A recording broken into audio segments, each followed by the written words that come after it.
Hi, guys. Welcome back to Girl Therapy. I'm your host, Nicole. Thank you so much for joining me another week after missing a lot of weeks. Hi, I missed you guys. Genuinely, from the bottom of my heart, I missed you so much. I could cry. I almost just cried on my Instagram story. I'm feeling like a Maya Papaya out here. I'm an emotional bitch. And I just made a little TikTok, actually. Just shout out to Maya if you watch Love Island. We finally had a Lover Girl represent on Love Island, and my girl had me in tears last night in the finale. But I just feel so validated. I feel so seen. And I've really had an emotional life. But in particular, I would say these last 2 months have been really heavy for me. Obviously, I'm already crying. I told myself, Nicole, you can't cry. This is why I literally didn't record all these other episodes previous, because once I got to a point where I was like, girl, you're just crying on the mic. Stop recording. That's when I was like, I need to take a step back and just, recalibrate, focus on me, focus on being the best version of myself so that when I come on this mic, I am leading with my heart but just not being so emotional, because I think it's not a bad thing to be emotional at all, right? But my goal is to be able to communicate with you guys clearly and to make sure that I'm also uplifting you. And sometimes I get into these things with my emotions, with myself, whatever ebb and flow of life, where I just want to be isolated and in my head and really think before I even speak to anybody. And it wasn't personal. It wasn't just you guys. Like, I've even been isolating a lot from my friends and just focusing on going back to the basics, which is for me, the simple pleasures, the simple things, staying in, making my home feel like a home, lighting candles, doing yoga, listening to music, journaling. I got back into journaling, praying, going to church again, just kind of recentering myself so that I could come back on here and feel confident with the things that I'm saying and the energy that I'm showing up with. And it's not to say, again, like having all these emotions is a bad thing. You should always even feel like it's a good thing. I love showing you guys raw emotion because it's genuine and it's real and it's how I feel. But sometimes I want to keep it to myself for a little bit while I figure things out a little bit, while I sort things out. And that's kind of where I was at. You've missed quite a lot, honestly. I feel like I have so much to catch you up on, but also not really anything, if that makes sense. Like, I feel like these last 2 months or however long I've been gone, maybe it was only a month and a half, I've gone through a lot. I've released a lot. I've closed a lot of cycles and I've grown. I mean, I'm always growing and changing, but my most overarching message that I want to share, and I'm going to be all over the place this episode. I don't really have what else is new, right? I don't really have a clear cut thing that I'm coming in with where this is what we're solving today. This is what we're working on today. This is what I'm teaching you guys about today, because I'm just going to talk about life, and what I've been through, what I've learned these last couple months, because it's crazy how much you can just grow and change in just a couple months. And also, if you're watching this on YouTube right now, it is dark in my room. It's just gloomy out. I'm in that mood. I feel like this is making me feel the most comfortable. I just have one little lamp on. So I'm sorry if the quality is not crazy good, but this is just how I feel most comfortable speaking to you guys right now. I think one of the big overarching messages that I can say is it's okay to be low. And I think that in our pits, in our rock bottoms, not to say this was my rock bottom, but I've been in a low, where I've been feeling a lot of things, and it's in the lows that you learn. That's where you grow. When you're up top, when you're on the high all the time, things are going right for you, you're on the up and up, you're not learning that much. You're not growing that much. When things are, always seamless and going right, the areas that you have to work on aren't highlighted. You're looking at a highlight reel. You're experiencing that. And that's great, but everything's temporary, and everything that goes up must come down. And the opposite of that, everything that's down will come up, must go up. And I think my personality and who I am, I always want to be on the up. I always want to be up.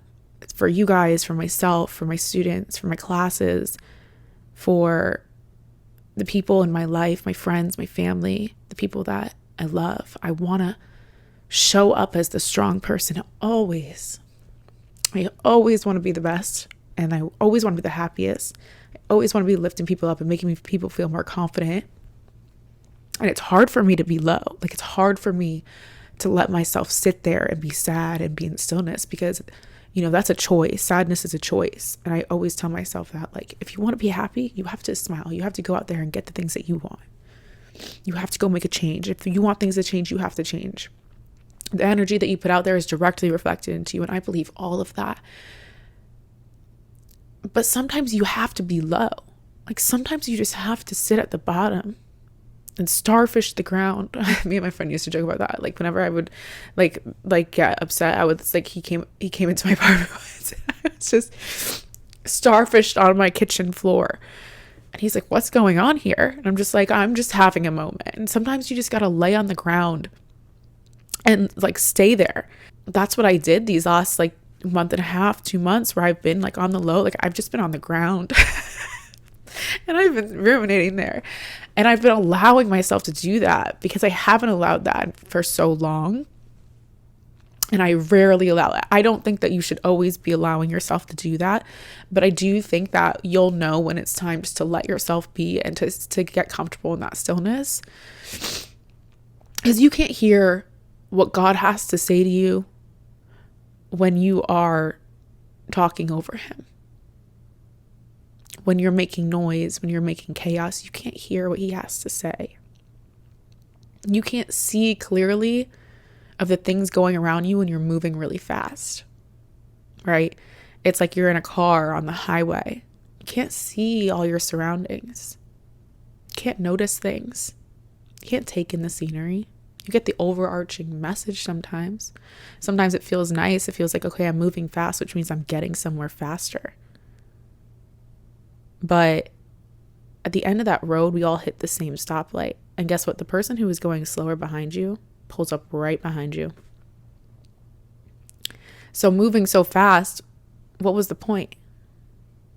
And it's not until you're stopped that you get to take in and see everything around you. I think that's kind of what my message was this last couple months, was just to, like, slow down and to, like, try to listen to my heart, to my mind, to the signs, to be grateful for the little things again, to notice the little things, to learn from my mistakes in the past, to apply them, allow myself that space and time to apply what I've learned, instead of rushing past it to get to the end, to what I think is the finish line and what I think is the victory. And sometimes we think getting somewhere faster means that we did it better, we did it right, or we won. And that's not true. And as me, someone who's impatient, or used to be, I would say I'm very impatient now, but as somebody who's such a go-getter and a strong personality, and I would say I'm high energy, high strong, like, I want to move quick. The stillness used to be really uncomfortable for me. Being patient as somebody who likes results and is results driven and is competitive and is passionate, spirited, it's really hard, because we think if something's not clicking right away that it's never going to click, or it's never going to happen. It's almost very lustful, I guess you could say. And then you start to realize, where I have as I've gotten older, is that, like, it's good to slow down. Good things take time. Rome wasn't built in a day. I want the time to make smart decisions. I don't want to be irrational anymore. I don't want to just feel like I have to be on this hamster wheel to feel like I'm doing something, but in the end, I'm not going anywhere. It just gets exhausting, you know? My whole life has kind of been leading up to this. I think, like, my practice with yoga and then finding God, going to church, were all ways to slow me down and to get deeper. And I know I've always had this depth to me, but it used to be really uncomfortable for me to go there, or I didn't allow myself to go there because I wanted to be strong, because I wanted to be perceived as somebody who had all the answers or was doing it right, or wasn't scared. And the truth is, I'm scared a lot. And I'm not always right. And I do mess up. And I do cry. And it doesn't make me weak. It just makes me human. And I think it makes me strong that I'm able to be so vulnerable. And that's what this platform was built on. And that's what you guys can relate to. And I know somebody sitting here listening to this is relating to 100% everything that I am saying.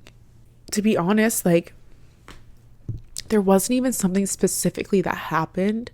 There are a few things, but it's nothing so deep, you know, like no one died.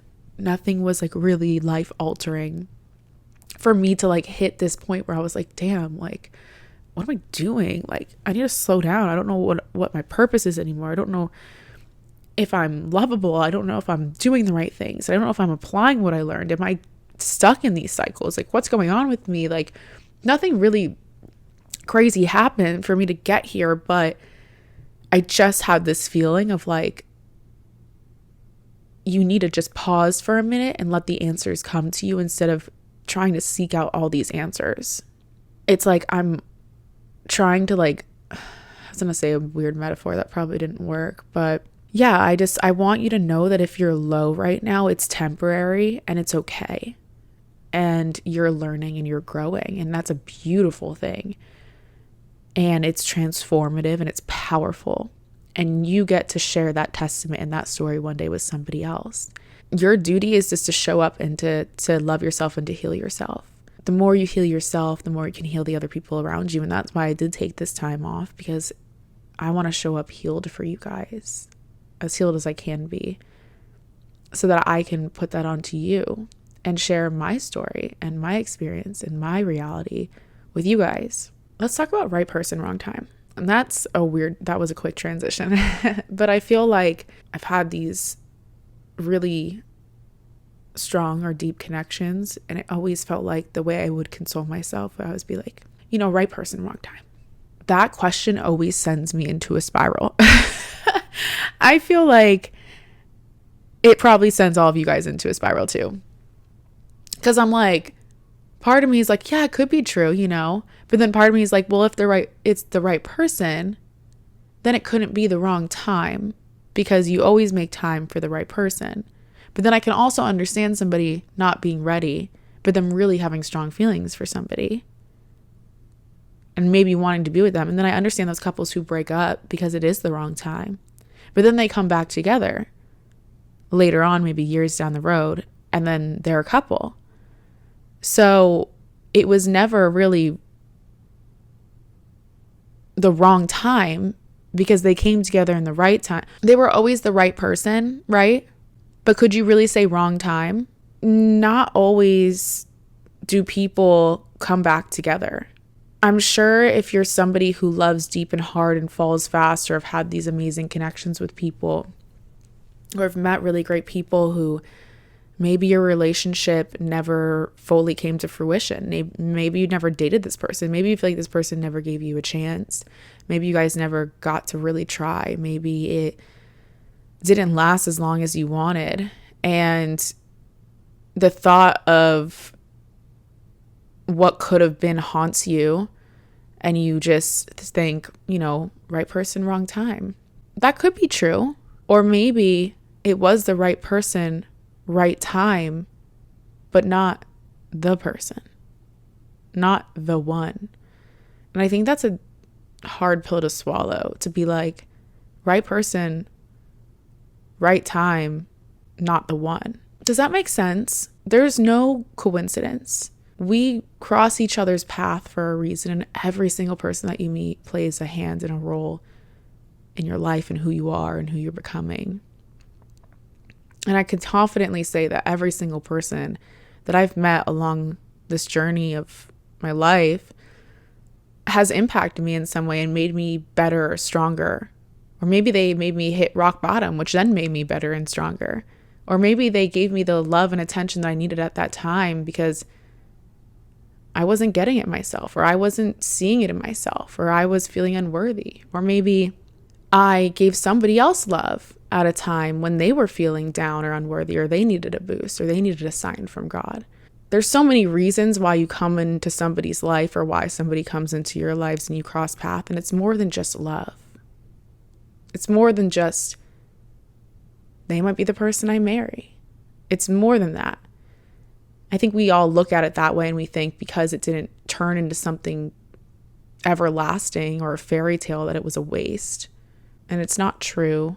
Just because they didn't end up being the one or it didn't unfold the way that you wanted it to unfold or didn't seamlessly happen right then or wasn't easy doesn't mean that you failed yourself or the relationship failed or you failed them or it was wrong. It was absolutely right. And I can say as long as you handle that situation authentically and you stay honest to yourself and you handle it with love and lead with love and you listen to the signs and your intuition and you trust God, then you're doing it right and you're doing okay. Only really starts to hurt when you hold on for a little bit too long when you know you guys have reached the end of maybe your story, at least at that time, right? You can only help somebody so much, or you can only grow so much with somebody, or you can only meet somebody as far as they've met themselves. A lot of the times that is what stunts the growth of a relationship.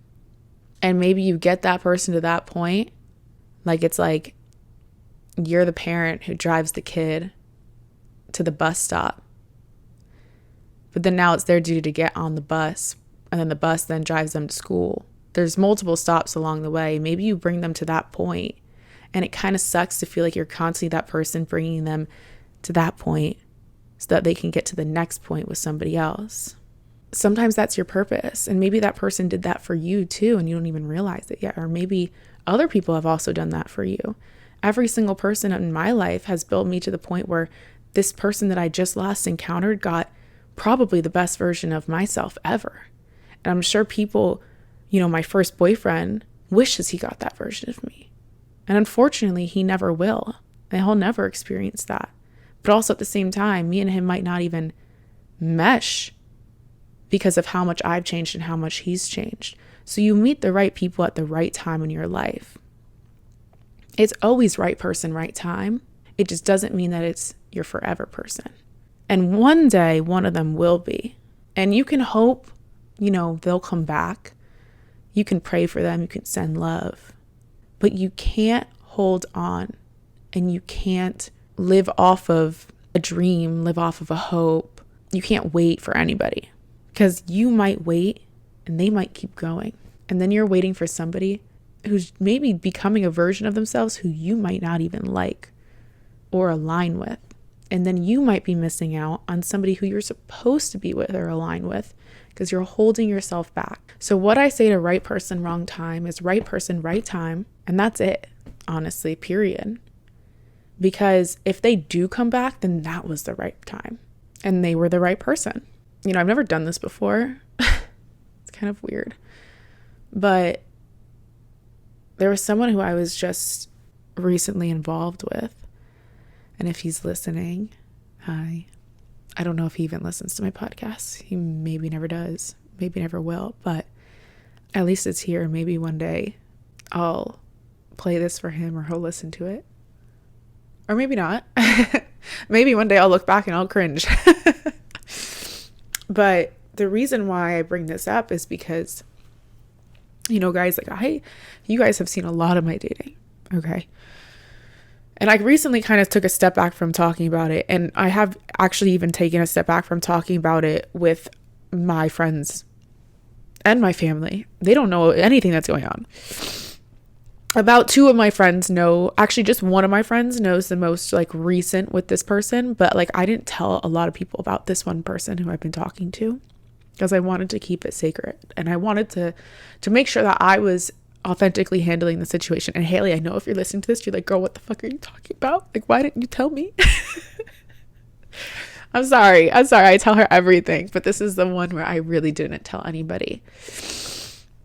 Because I knew maybe I was making a silly mistake by going back to this person, but I wasn't. And guys, it's not pineapple. Please spare me.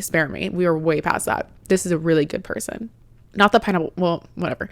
More than a lot. Leave that there. This is somebody new, and he's a new character. No one knows about him. Truly, no one knows about him. Why I'm a little bit emotional and why I'm bringing this up is because, like, the end of this cycle kind of just happened this morning.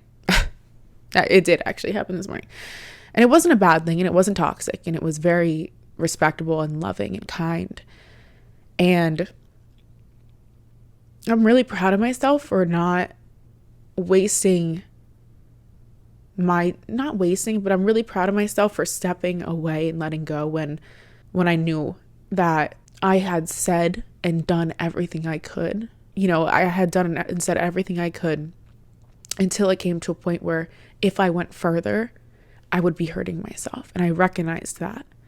And I poured the amount of love, energy, and everything that I wanted into this person. And I didn't hold back, and I wasn't afraid to be who I was. I was confident, I was open, I was honest, I was vulnerable. I confronted situations that I felt like we need to address this. I wasn't sitting in wonder. If I had something to say, I would say it. If I needed answers, I would ask. This person was receptive enough to me, and it was really nice to have somebody who was just as open and vulnerable and had depth. And it was nice because the person who I was with before him, I was going deep with. I was trying to get there, and he couldn't get there. And it made me feel a little bit crazy of like, why do I feel this way about you when you can't get here? You know what I mean? Where I was like, why do I have these deep feelings for you? Because you can't get that deep with me. And it made me realize, like, I thought I had a deep connection with this person before, but I didn't. Because when I compare it to the connection that I had in a shorter period with this person, it was so much deeper and more real and vulnerable and raw. And I could feel the difference of somebody who's emotionally available and somebody who's not, or somebody who's emotionally aware and somebody who's not. And I thank this person so much for bringing that awareness to me, for revealing that to me, and for bringing out even a deeper side of me and like bringing out more love in me. And I just want to say, like, even though it didn't pan out how I wanted it to, and even though I didn't get my perfect fairy tale, I did get something. And I got something amazing and real and what I needed at the time. I don't regret anything. I don't regret being vulnerable and leading with my heart and wearing my heart on my sleeve and getting hurt, because I actually feel like it revealed so much more to me. I can see the growth in how much I trust God and my life's plan and myself, because I trusted my intuition and it led me to somebody who was actually really great and really real and really sweet, and qualities that I really want to attract in my life. You know, like I attracted a good person, which means I'm aligned. That person showed me sides of me and brought out sides of me that like I needed, you know.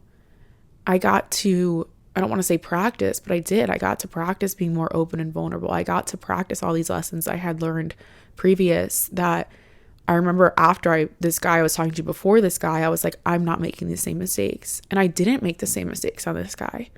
I called things out when things felt a little off, or when I wanted answers, I talked to him. When I wanted to talk to him, I talked to him.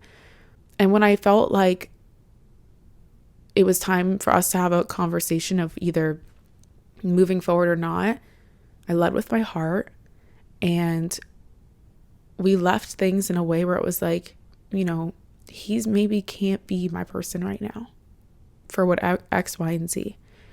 And I accept that. And that's really hard for me to let somebody go, because I've held on, you know, every time I held on to somebody, it gets shorter and shorter, luckily. Like, that's how I know I'm growing. It's like, do I want to hold on to this guy with my dear life? Like, things aren't bad, you know, like I could. Yeah. But do I also know that that hasn't served me in the past? Yeah. And I held on to Pineapple for like 3 years, guys. And the guy after Pineapple, I held on to for like a year. And then this guy, it's been 4 months. So my capacity to love is getting bigger, but my capacity or tolerance for things that aren't aligning is getting smaller. And it doesn't mean that he didn't align with who I was or the things that I wanted. He did. I think letting go has been my biggest thing. Being someone who has always wanted to control things and felt like they had to be in control and felt like they had to earn love and do the most to be loved. And I give love so freely that a big lesson for me has just been to learn to still give that same love, but know when it's getting taken advantage of, and to be able to gracefully bow out while still being true to who I am. I will never be the person who gets angry. I won't be the toxic person. I won't be the person who makes you feel guilty for being, you too. For not being able to love me or not being able to be the person that I am. I can't convince somebody to want to be with me, and I can't convince somebody to love me right. And I know when to draw the line now. And I know how to do that in a way that is still true to myself. And I know how to let go. And I know that I'm going to trust God. That's my biggest blessing this year, has been, having the new community of church and God, and having a relationship with Him. And He's given me so much strength to let go of things that aren't meant for me, or to let go of things that are fighting against me right now, or maybe not serving me anymore, and to love myself more and to constantly pick myself. And that's just what I've been doing. And ending things with this guy this morning in the most graceful, elegant, loving way was all I could ask. For us both to be very vulnerable and open with where each other stands. I'd be lying to say that I don't want him to come into my life again in the future. But I also am just saying that from a point I'm at now, because all I know now is him, not like that, but like all I know now is that like I want him, that I really liked him. But in a couple months, I might be in a different place, and I might be like, you know what? Time reveals a lot of things, and time heals, and maybe I don't feel that way anymore. So as I sit here now, yeah, I totally would, the door's open, and if he were to come back into my life, I would welcome him with open arms. If he was coming in the right version, right? And we need time and space. We need to allow time and space with situations for things to either shake out, and either way, it's shaking out in a way that's in your favor. If he comes back, it's because he's coming back in a better version and at the right version. And if he doesn't come back, it's because he was never going to reach the version that I needed him to be, or he was never going to be my person. I'm someone who's very real, and I'll give real advice all day and give you the hard truths. But at the same time, I'm just a lover girl. And like I said, I'd be lying to say if I sat here and I was just okay, I could say, yeah, I'm okay because I let things go. Letting go doesn't mean things don't hurt. Letting go doesn't mean that you're like, okay, and you can just, frolic around. I think you'd have to be a little bit of a sociopath to just be able to detach so readily and easily.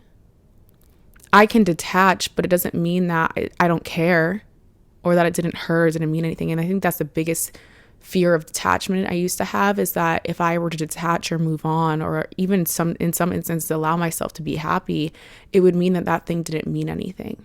It would mean that I was silly for loving that deeply. I remember I used to not want to move on from Pineapple or this guy after him, because if I were to do that, it would mean that my love actually wasn't as loyal or as true or as deep as I thought. And that's not true. It just means that now it's time to pick yourself. It just means that you're tired of not getting the love that you deserve.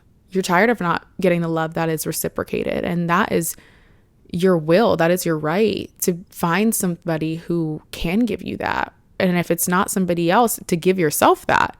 I've just been better at being able to let go and feel my feelings, but to also keep moving on, and to also keep chugging along, and to be hopeful, I guess, without waiting, to still send love, and not in a selfish way.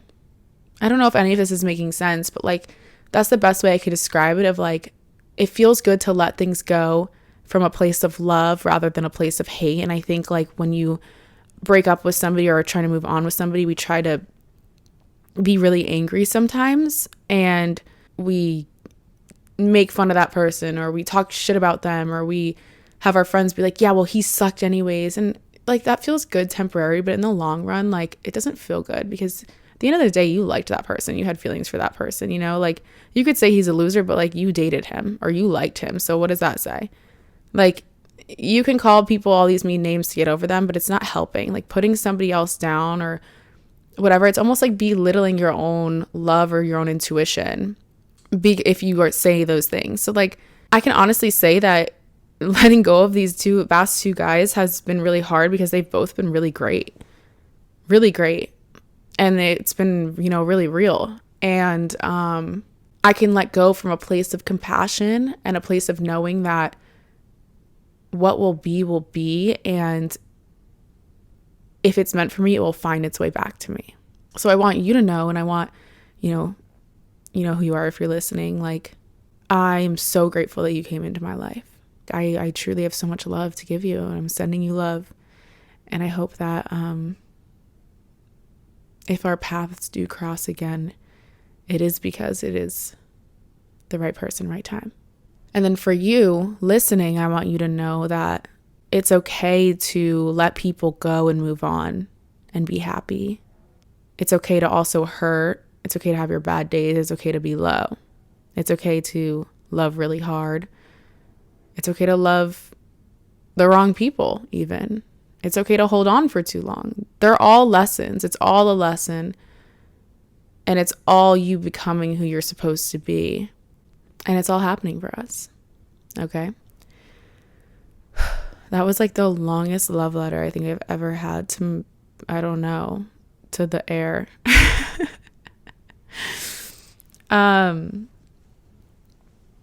Speaking of which, I've actually been journaling a lot recently, and that's been really helpful for me in these times of my isolation and not really wanting to speak to a lot of people. Is I've just been talking to myself and AI, who actually is like better than any therapist I've ever had.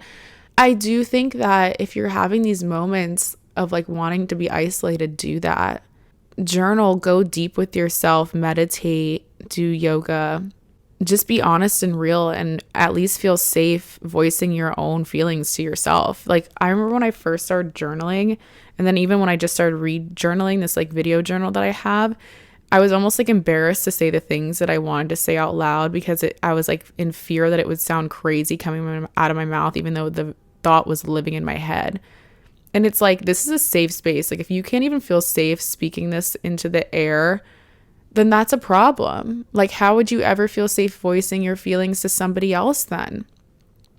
Like, of course you feel trapped if you feel like you can't even have a safe space within yourself or within your phone or within a journal or within a book. It's like, you need to allow yourself these spaces to like really think your truest, deepest thoughts so that we can hold ourselves accountable and then also address what we're feeling. We want to avoid feeling so much because we think that that's better for us, or we think that's going to be stronger or look better, or because it's time to move on, we need to move on. But it's like, feel what you need to feel. And until you really confront those things and those demons and those thoughts, you're not going to make any progress. If you're constantly pretending you're on a high, you're never going to be able to really feel the benefits of the low. So I encourage you to whip out that journal, girl or guy, whoever's listening, whip out the journal, write the things down, and be super fucking real with yourself. Hold the mirror up. Talk to God. That was kind of my gateway drug to journaling again, was just like talking out loud to God. You're gonna feel crazy at first, but it feels so much better. I feel so much stronger, even just like the last couple months, but just, even though I closed things out with this guy this morning and it hurts, it's like, I'm okay because I am being so open and honest about my emotions. And I talked to my girlfriend about it this morning. She's the only one who knows because she was staying with me this weekend, and I read her the messages. And if I were to have had that conversation 3 years ago with this person, I'd be a freaking mess. I wouldn't know what to do. And I think I was able to just like share her these messages, and she could just look at me and she's like, wow, Nicole, like, you're really strong. Like, that was like really beautiful. And like, I can see the growth, and I cried a little bit, and then I was like, I'm good.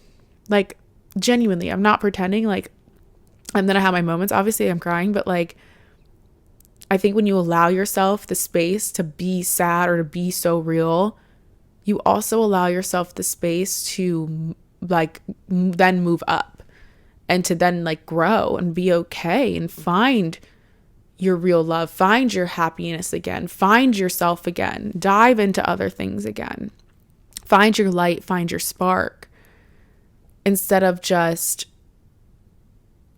not wanting to confront the hardest things. And I've learned so many lessons at this point too, that this was just another opportunity. I feel like on my opportunity. This was just another, I love her. This is another opportunity for me just to apply what I learned and to get better. It's my duty for myself and for everybody that I encounter in this lifetime and for my future lover partner to be the best version of myself. So I am going to do everything in my power to be that. And that's going to look different for everybody. For you and me, it's always going to look different. So I can't tell you exactly what you need to do, but yeah, I hope this is like a long ramble. So yeah, that was my little spiel on right person, wrong time, and staying low, being low, and how to kind of get yourself out of that. This isolation period that I've been in and not talking to people as much. Some people might think that that's like bad. I think as I've gotten older, I want to protect things that are close to me more and not speak to so many people about things that are going on in my life, and that's okay. I like to keep things more private so I can kind of sort things out for myself, because so many of us have so many experiences and things that we project onto other people and traumas. And there's a lot of unhealed people out there, and there's a lot of people on there, especially the older we get, we sometimes accumulate more bad experiences and bad traumas, especially, people dating in Miami. A lot of the girls, they don't have anything nice to say about the guys around here. And I don't really want to talk to people who are going to project those negative experiences or opinions on me. Because had I shared and had I listened to all this advice on TikTok about this most recent guy of like, don't do this, don't send the paragraph, don't do that, don't put yourself out there, don't do that. Like, I wouldn't have gotten how deep that I had with him, like I wouldn't have had the right closure that I have with him now. It would have probably been shorter lived. Yeah. And maybe I wouldn't have gotten so deep and emotional and then had to cut it off. But then I also wouldn't have gotten so deep and emotional.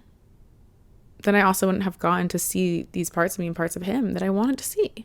I wanted to reveal those things, knowing the risk that I was taking. High risk, high reward. And sometimes you're not rewarded right away, immediately. Keeping things to myself has been a really nice change of pace. And it's just been really calming for me and peaceful, honestly. And like the sense of knowing that every single thing that I said to this person, I handled that situation as Nicole, not as anybody else, and not with anybody else's opinions or judgments or experiences or traumas projected onto me or put into my head. I didn't like seek anybody else's approval in the things that I was doing. And I think that's a big part of being free and who you are, is not looking at others around you for their approval, what they would do or how they would handle a situation. The best part about being you and uniquely yourself is that you are you, not fragments of other people handling things in the way someone else would handle it. It's like severely lowered my anxiety too when it comes to, dating or any situation. It's just like keeping it to myself so that I am handling it at my own time without the fear of someone texting me being like, well, what happened? Or what'd he say? Or, oh my God, he hasn't, whatever, fuck him. Like, I don't need that shit. And that goes with anything that you have going on in your life, So that's also just been like a really nice switch up for me and something different. I had a experience. This is like, again, another random segue. I'm just like catching you guys up on a few things, but my family was in town and, well, my dad was and my stepmom. I didn't know they were in town until like 2 days after they were in town because my stepmom texted me. My dad doesn't talk to me. And my dad did something and I was willing and open to see him. And he did something that he was just stuck in his ways and he couldn't get out of his own way. And it was behavior that I didn't stand by. I'm no longer tolerating that because he's my father. And I know people are like, he's your dad, he's your blood. Everyone always says that they're family. It comes to a point where it's like, I'm not even asking this person to be my father anymore. I'm just asking him to be a good person. And he can't do that. And I don't want him in my life. Maybe in a couple years, maybe when I have kids, he'll see what I'm trying to, he'll grow or I don't know if he'll grow and change, but I think as you get older, you realize things, and he might not be able to fix the mistakes that he did with me, that he made with me, but maybe my kids can get the love that I wanted from him for just a little bit, and they won't see the sides of him that I saw, and that's what I pray for. I know a lot of us have family things, and I'm here to tell you that it's okay if you don't want to be close to your family, your mom or your dad, whoever hurt you. You don't have to be close to those people. And I think that might be bad advice. That might be against, the grain advice there. But I just can't get there with him. I tried. Just because he's my family doesn't mean I have to tolerate the behavior. And it's sad, but I'm also like, okay, I've made it this far. I don't carry the guilt of that anymore, of like, I should make it work. And I think like one day you'll get to that point too if you feel similarly about your family or someone in your family or even just someone who's hurt you, where it's like, I can forgive you, but it doesn't mean that I need to accept it and allow you in my life just because you're my blood or just because maybe you're my baby mama, you know what I mean? Or baby daddy, sorry. So just like being picky of who I'm surrounding myself with and who I allow in my life is huge. And my circle is getting really small, real small. Like I'm talking minuscule, a speck of dust is my circle. But I love who I have in it, and I've had some relationships too, friendships not fall out, but drift this year. And I've had new people come in, which has been amazing. But like I've had close friendships drift a little bit. And there's the part of me that would be like, Nicole, don't, this person was your best friend. You got to reach out to them. You got to make it work. Then you feel a little bit insecure when that person also doesn't reach out to you because then you're like, wait, did I do something? Maybe I should, like there's that cycle. And I just kind of broke that within myself. And I was just kind of like, do I feel the need to fix this right now? Nothing's broken, but like, do I feel the need to like have this person in my life right now? And the answer for me was no. So I was like, then why reach out because I'm feeling anxious, thinking that this person maybe doesn't like me as much anymore, that they're going to drift away, just to maybe repeat that cycle again, And this isn't like in a toxic way. It's just like, I think that people come in your life at different seasons for different reasons. And this person has drifted and I was just kind of like, it's okay. And I'm not forcing things. I'm letting things go and ebb and flow. Like everything's just a flow I'm learning in this life. And I think like sometimes you end up places you don't know where you're going to be. Sometimes you end up doing things you didn't think that you could do. Sometimes you end up going back to just something. Like it's just all a flow and it's not meant to be controlled. And it's okay if you have friends who are drifting away from you, who aren't meeting you at the season of your life that you're in, who will maybe meet you later. And that's also a beautiful thing. But I'm not trying to like force things anymore or keep people in my life because I feel like they should be there or they have been there or they're obligated to be there. Like we've been through so much together, so they must stick around. I don't know. I'm not doing that anymore. And it feels really good just to like, the people who are in my life are the people who I'm aligning with right now and who are in my flow. And if you're not in my flow, maybe you'll catch into my flow later. It's like a running river and there's a branch that's stuck and the waters keep rushing past it, but the branch is stuck at a certain point. Eventually, maybe the branch will let loose and it'll go with the flow and it'll go down the river. And maybe that person's just the branch. And maybe they come into the river and maybe they don't. and they can meet me. Friends, family, stuff like that. Like, don't force things that don't fit just because you feel like you have an obligation or a duty. It just ends up chipping away at you, right? I feel like those are most of my lessons. This was quite emotional. I do know that. I love talking to you guys again. I missed you all. I'll be back next week. Follow me on Instagram, TikTok. I love you so much. If you like this episode, share it and rate it 5 stars. We can get back on the map. Who knows how this impacted my my Spotify by being absent for so long. But I love you all so much. Talk soon. Bye.